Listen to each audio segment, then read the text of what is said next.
A couple days ago, I tweeted something that I didn't expect to get as much traction as it did, comparing Assassin's Creed Shadows to Ghost of Yotei. I said I already knew I would feel this way, but Ghost is so much better than Shadows, it's not even funny.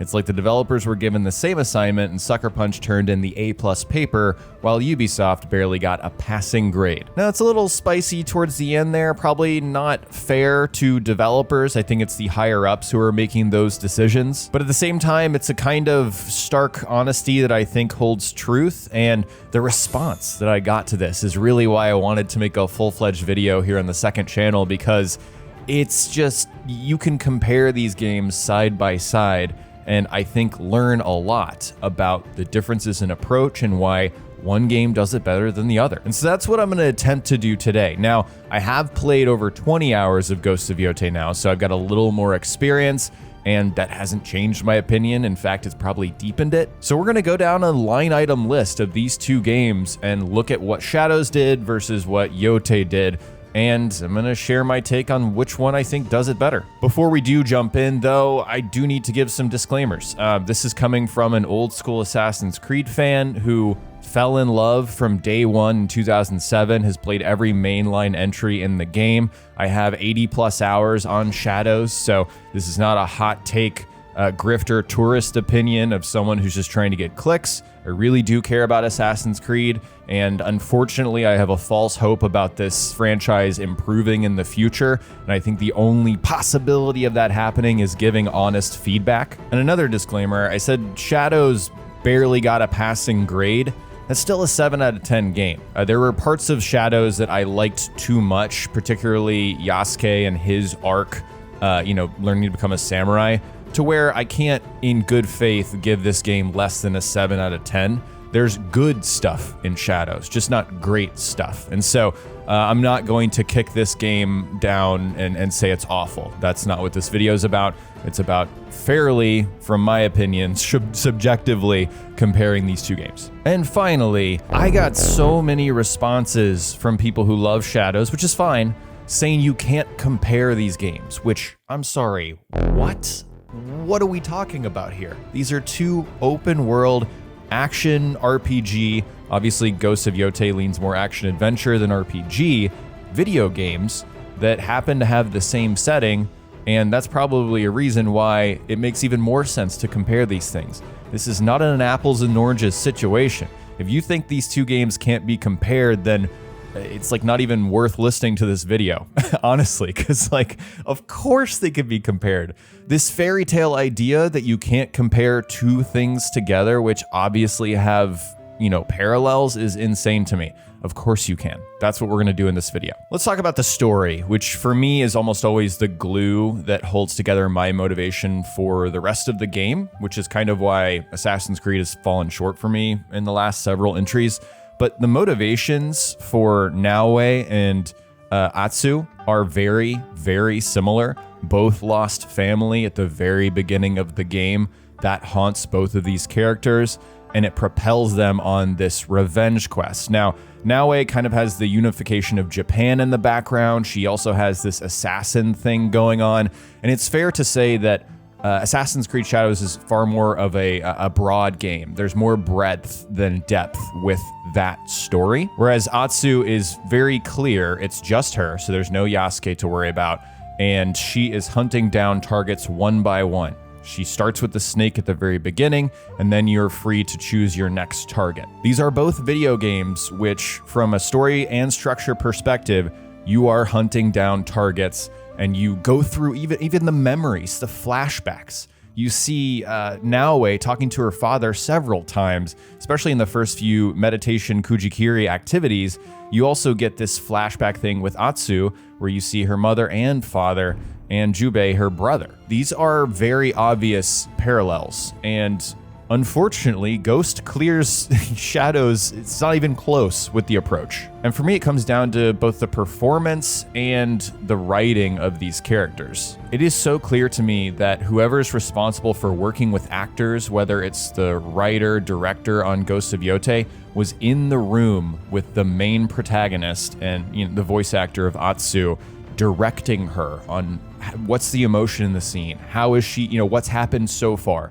What's the cause and effect? You feel that in these scenes. Whereas the only time you feel that in Shadows is very, very few motion captured scenes. The rest of the time, unfortunately, Naue feels like she's speaking into the void. She has no idea what's going on, and you lose that connection, you lose that narrative momentum. You also spend so much time in each area of Yotei talking about the target that you're pursuing. I just did the Oni part of the game, which I'm not spoiling anything in this video, but you spend 10 plus hours in Ishikari Plain talking to people who are affected by the Oni. Oni, Oni, Oni. You hear it constantly. His raiders are, lighting the entire plain on fire. They've displaced people. They've destroyed the lumber yard. Shadows has so many targets that it literally cannot spend the real estate, the time focused on each individual one. I couldn't even tell you what the names of the targets are in Shadows, let alone what their motivations were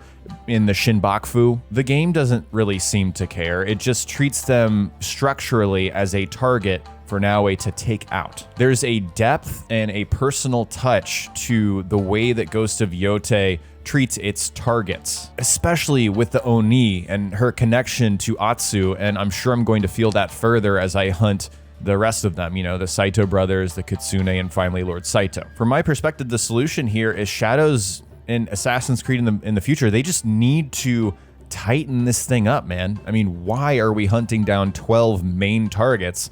And by the way, over 100 secondary targets who all have names for some reason and a little blurb that you're not going to remember and you don't care about. Origins is my favorite iteration of how the open world RPG Assassin's Creed has done targets. It did them non-linearly, but still you got enough story to learn about these targets, like the Scorpion. I'll never forget the Scorpion in Assassin's Creed Origins. I'll never forget the guy who kidnaps you and leaves you buried in the desert, left for dead as Bayek, and you eventually hunt him down and kill him. It's just awesome, and it's memorable. There is nothing memorable about Shadow's targets, the villains, and their connection to Naue. They are just people behind masks who did her wrong in the very beginning, but it just loses focus, man. The only time there is focus is the final missions for Yasuke when he hunts down Templars. Okay, let's compare the open world exploration of these games now. Initially, I was excited for Shadows because it seemed like the world was, number one, smaller than Valhalla and Odyssey, which,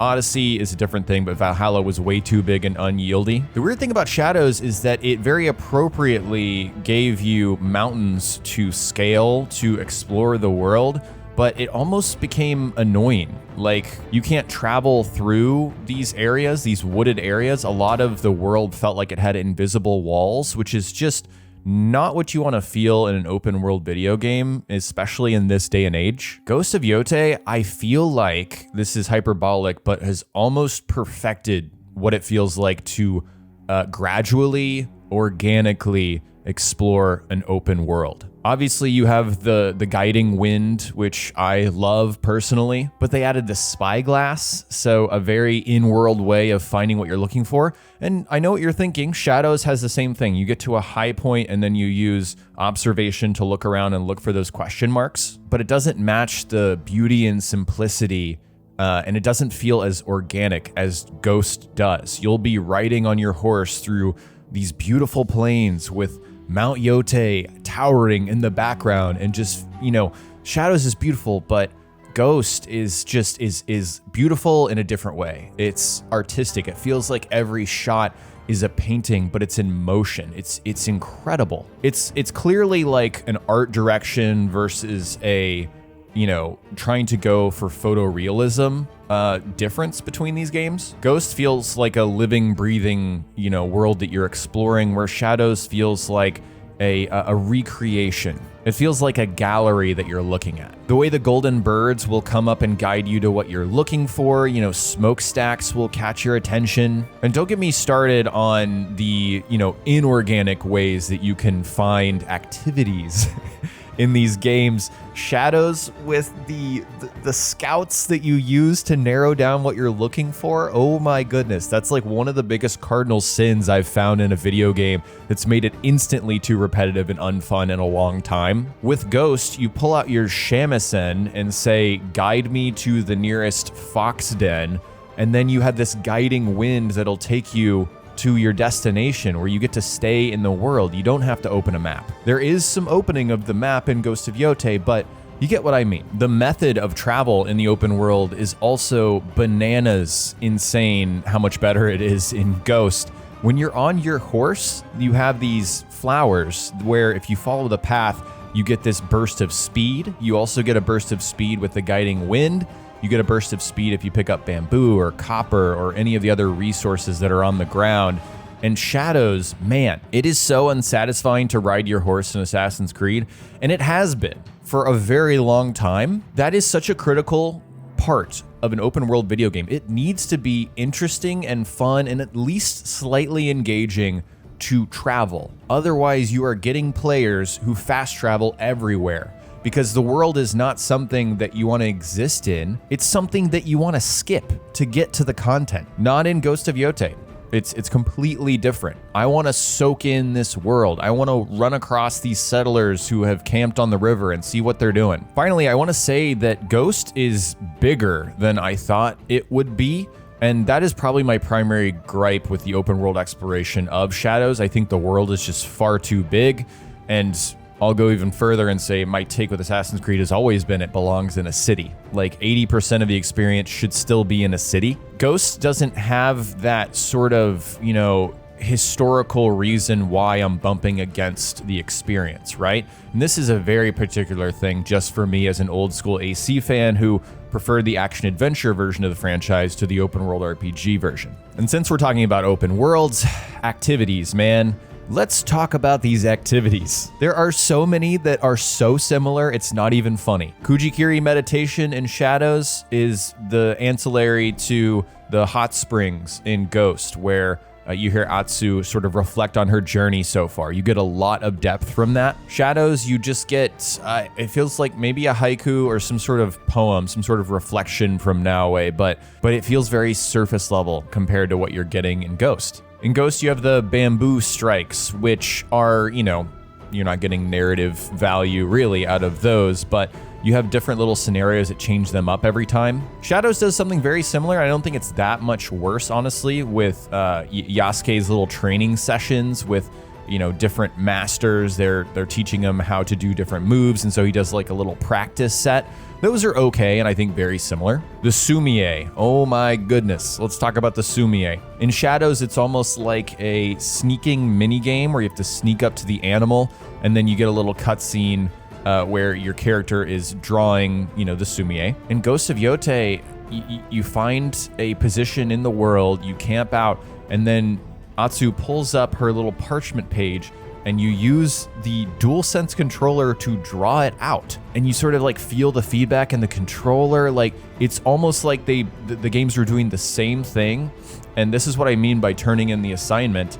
Like that's a 7 out of 10 approach to what a Sumie would be in Shadows. And then the I'm gonna get a 98 on this paper version is the way that Ghost of Yotei does it. It's crazy. The parkour puzzles in each game are actually very similar. It's hard to really say like, oh, one's doing one better than the other. Obviously the parkour feels much better in Assassin's Creed Shadows. The climbing experience is better.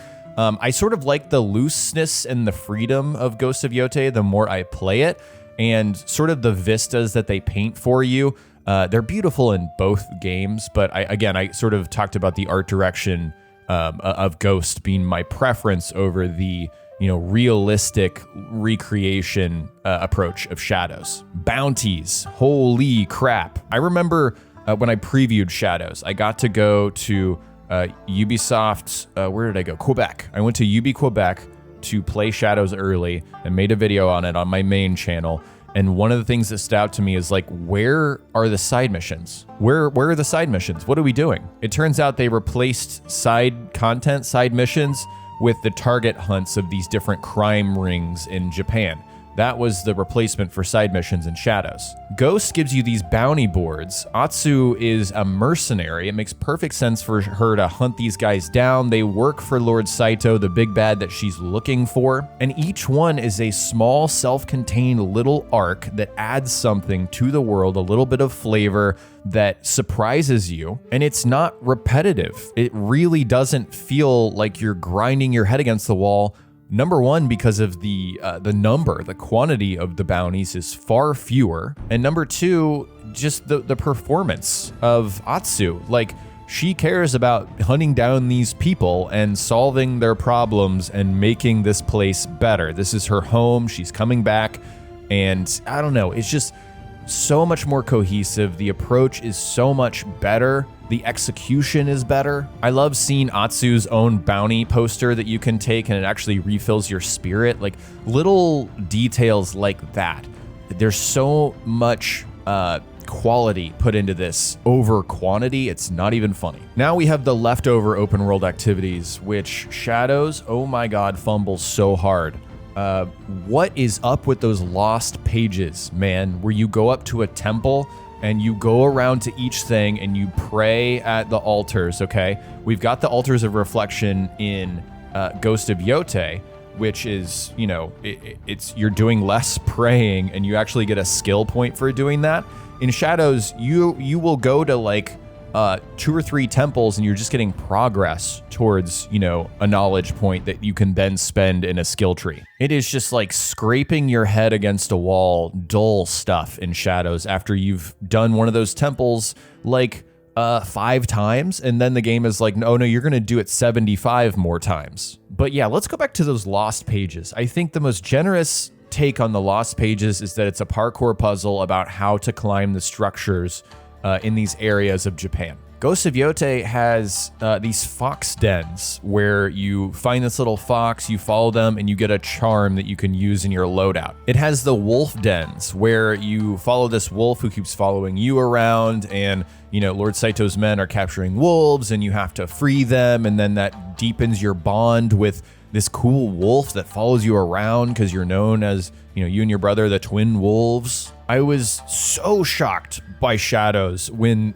those lost pages, like, I was doing it over and over again. It's like, there's nothing in them. There's no lore. My character's not going to say anything about what we're doing. Oh man, just really, really disappointing. In all of these open world activities, I'm sure I forgot a few, but in all of these, it's so clear the approach is quality over quantity, depth over breadth. I have zero doubt in my mind that Shadows would have been a better game if it was condensed, if they were not trying to pad the runtime and waste yours and mine's time playing the game. Let's talk about stealth and parkour. Why not? Let's, you know, lump these two things together. I did already kind of talk about parkour. That's clearly better in Assassin's Creed Shadows. It was an upgrade from Valhalla, and I'm glad about that, but the world just doesn't facilitate it whatsoever, so it was kind of a bummer for me in that area. And then stealth. Again, clear upgrade from the previous game, and it is fun in Shadows. That's like the one area where I can give it its flowers. Ghost of Yotei has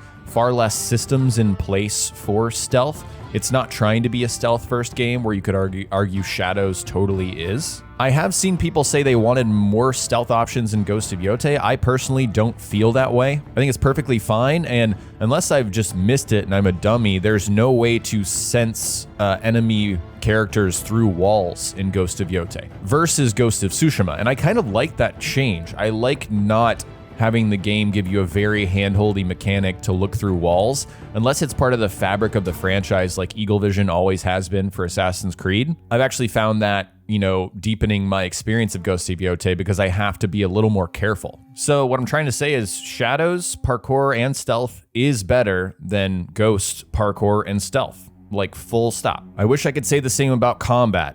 The combat in Ghost of Yotei, the rhythm, the flow, the way enemies don't take turns, they are relentless. They will fight you immediately, and if they outnumber you, they will win. Feels like dudes just stand around in Shadows. It's so weird. The AI is so wooden. And because it's an RPG, the enemies are too spongy. They have so much health. I mean, in Ghost of Yotei, you have bosses which do have more health than the average, person, right? But those are these like white knuckle one-on-one boss battles that feel really intense. Shadows tries to do the same thing, but Ghost obviously clears it. The 4 weapon types in Ghost of Yotei they just feel better. The depth of the trees and how you're able to combine these abilities, and the rock, paper, scissors combat model of Ghost of Yotei is so much more satisfying than what we have in Shadows. And I really do think my take on this comes down to preference, because again, Shadows is an open world RPG,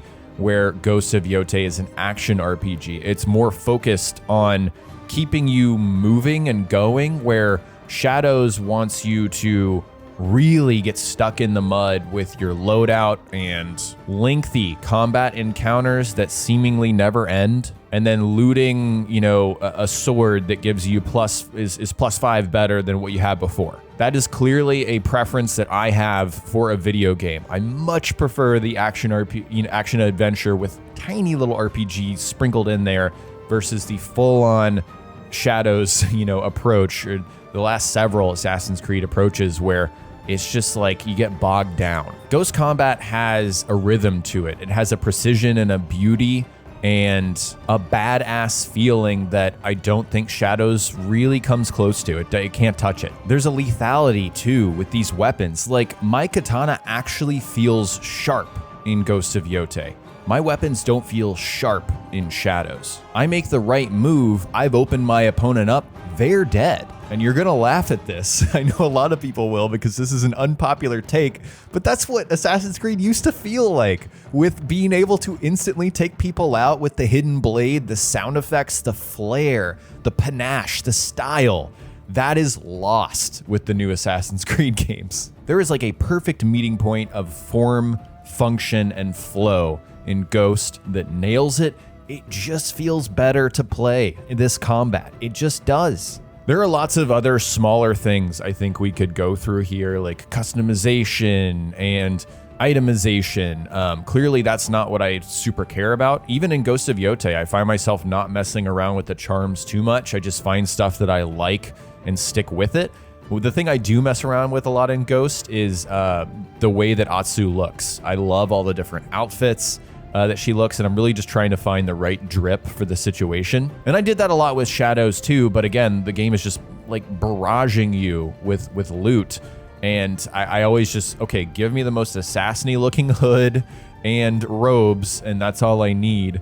Let's just keep playing. After 20 plus hours, almost a day of playtime, yeah, it's just so clear to me that Yotei is a 9.5 out of 10 game for me so far.